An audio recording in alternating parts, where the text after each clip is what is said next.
Convido a senhora primeira secretária da mesa do Congresso Nacional, deputada Soraya Santos, que irá proceder à leitura da mensagem do excelentíssimo senhor presidente da República. Senhoras e senhores congressistas, o governo brasileiro vem ao parlamento, na abertura desse ano legislativo, trazer uma mensagem de esperança.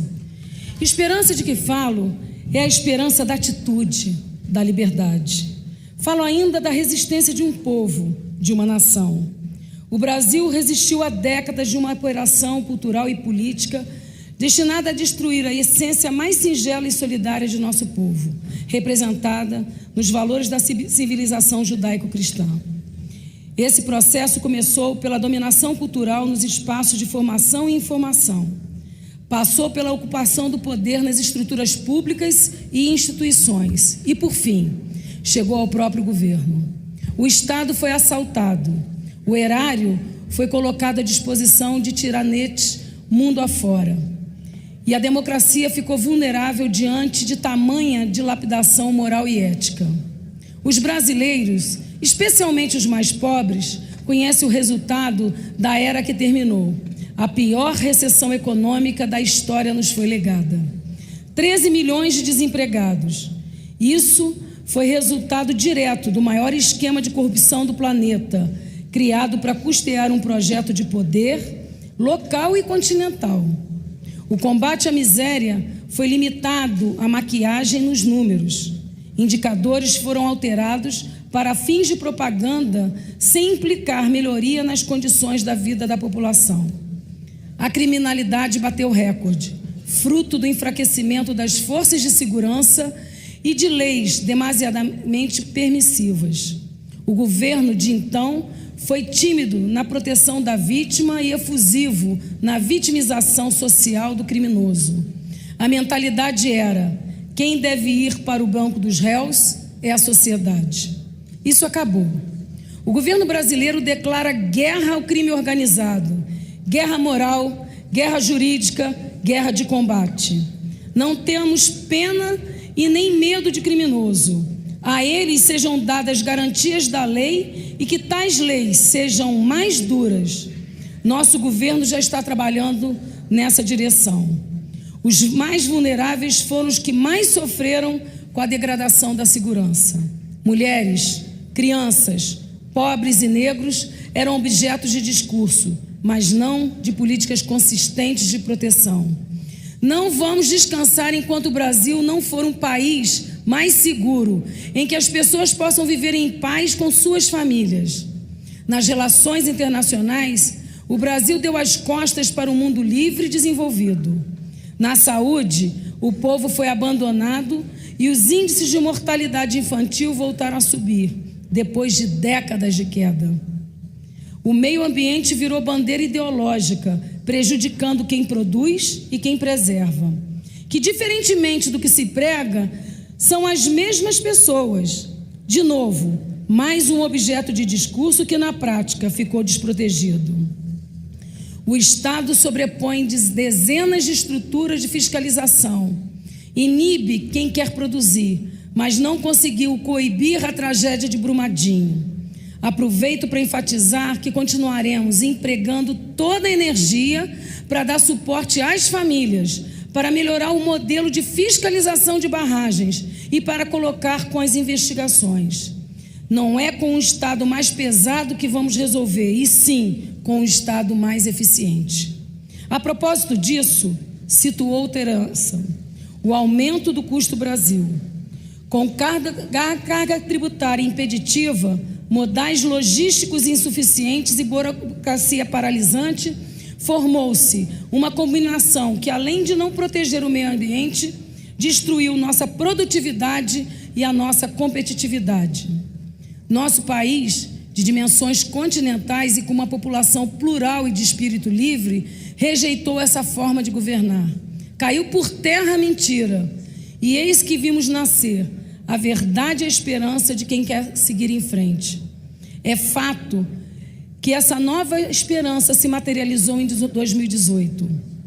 A esperança do trabalhador, do empregador, do cidadão do Brasil mais profundo, de todos que lutam de sol a sol para proteger suas famílias e serem felizes.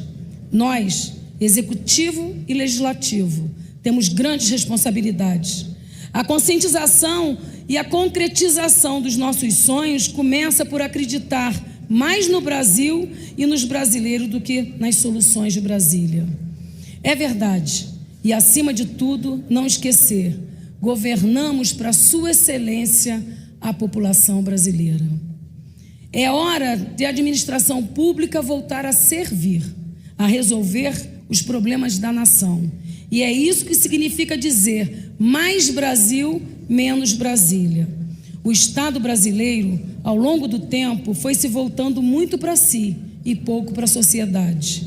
É uma máquina que se retroalimenta e não percebe os anseios das pessoas, especialmente dos mais necessitados. O Brasil precisa voltar seu olhar para a vida real. Afinal, o Estado deve estar a serviço da sociedade e não o contrário. A realidade acontece nos municípios, nos mais de 5.000 rincões de vários sotaques que moldam a nação brasileira. Logo, a mudança que queremos e precisamos passa pela união das pessoas de bem, pela coragem dos que conosco irão resistir a todos os ataques que virão pela frente. Passa não só pela escolha de ministros, com trajetória de serviços prestados à nação, como também pelos representantes escolhidos pela população brasileira. Portanto, senhores congressistas, para construir uma nova esperança ao lado das senhoras e dos senhores ante o nosso governo, precisa deixar claro o que rejeita. Para saber por onde queremos ir, é preciso primeiro entender o caminho que se deve evitar. E nós, com a imensa maioria dos brasileiros, rejeitamos as ditaduras, a opressão. Rejeitamos as ditaduras, a opressão, o desrespeito aos direitos humanos. Rejeitamos também os modelos que subjugam o poder legislativo e os demais poderes, seja por corrupção, seja por ideologia ou por ambas. Rejeitamos ainda a perseguição à oposição, a quem pedimos apenas respeito ao país e a dignidade no exercício do seu legítimo papel. Olhar para trás e ver o que está errado faz parte do aprendizado para o futuro. Mas feito isso, é hora de olharmos para frente e levar o Brasil adiante. Um país só é livre se livre é seu parlamento.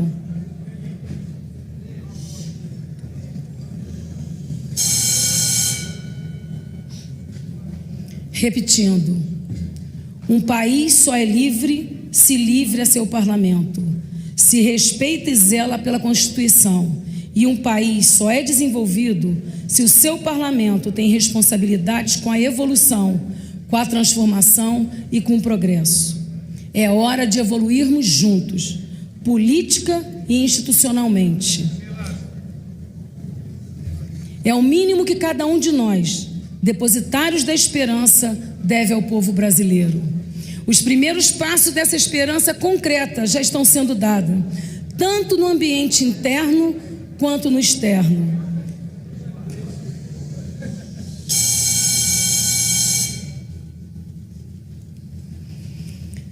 Os primeiros passos dessa esperança concreta já estão sendo dados, tanto no ambiente interno quanto no externo. O Brasil volta a ser olhado pelo mundo como um lugar inseguro, muito seguro para investir, repleto de oportunidades. E mais do que isso, nossos empreendedores começam a recuperar a coragem para gerar emprego e renda. Os níveis de confiança melhoraram, a taxa de investimento parou de cair. Os postos de trabalho voltaram a ser criados e a renda real das famílias começou a dar sinais de melhoria.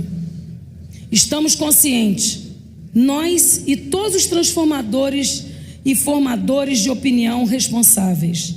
O grande impulso deste novo ambiente virá com o projeto da nova presidência,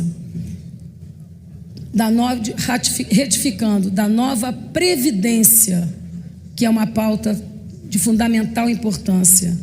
Estamos concedendo uma proposta moderna e, ao mesmo tempo, fraterna, que conjuga o equilíbrio atuarial com o amparo a quem mais precisa, separando previdência de assistência, ao mesmo tempo em que se combate fraudes e privilégios.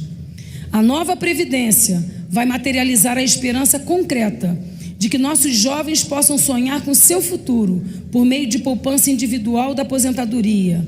Um dos itens que está sendo formulado é uma iniciativa que procura elevar a taxa da poupança nacional, criando condições de aumentar os investimentos e o ritmo de crescimento. É um caminho consistente para liberar o Brasil do capital internacional. Ao transformar a Previdência, começamos uma grande mudança no Brasil. A confiança sobe, os negócios fluem, o emprego aumenta. E eis que se inicia um círculo virtuoso da economia.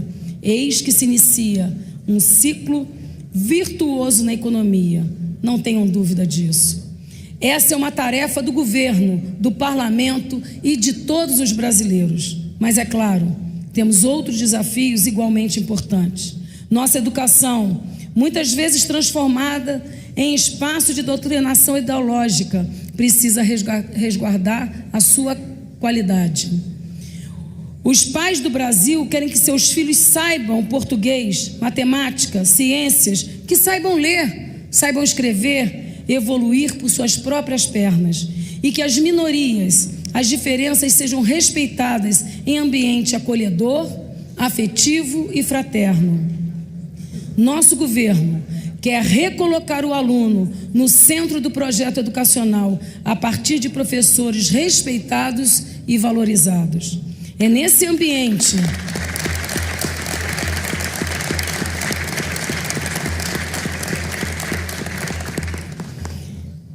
ambiente de liberdade que queremos desenvolver nossas crianças. E é liberdade que queremos oferecer também a quem trabalha, a quem empreende, a quem investe. Queremos abrir o Brasil para as parcerias com a iniciativa privada, seja de capital nacional, seja de capital externo, desde que se cumpram todas as exigências legais. Vamos defender sempre a liberdade de opinião, de crença, de imprensa, de manifestação religiosa e de pensamento. Temos uma equipe de ministros e técnicos altamente qualificadas, um time de ponta. Queremos transformar o país a partir de estudos sólidos e fundamentados que estão sendo elaborados pelos ministros em suas respectivas áreas. Juntamente com o Congresso Nacional, vamos resgatar o Brasil. Já somos um grande país. Iremos juntos transformar esse país em uma grande nação. Pátria amada Brasil, muito obrigada. Jair Messias Bolsonaro, presidente da República Federativa do Brasil.